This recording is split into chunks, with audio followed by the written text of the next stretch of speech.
ఎరువులు తీసుకొచ్చి ఇవన్నీ అప్పు తీసుకొచ్చి మరి పంట వేసిందని బాధపడుతుంది.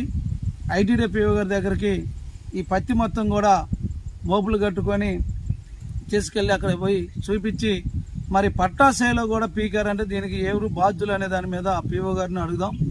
దాని మీద సిపిఎం పార్టీ మీకు అండగా ఉంటుంది. ఎప్పటికైనా మీరు అదే రకంగా గుర్రంపాడు పోలీస్ స్టేషన్లో కూడా పట్టా ల్యాండ్ పీకారు కాబట్టి ఖచ్చితంగా కేసు పెడదాం.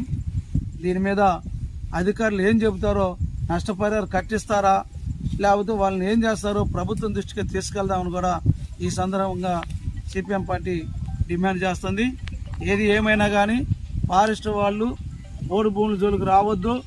ప్రభుత్వం కెళ్ళి పట్టాలు ఇచ్చిన తర్వాత కూడా ఆ భూముల జోలికి వచ్చి గిరిజనుల్ని ఇబ్బంది పెట్టడం అనేది దారుణం.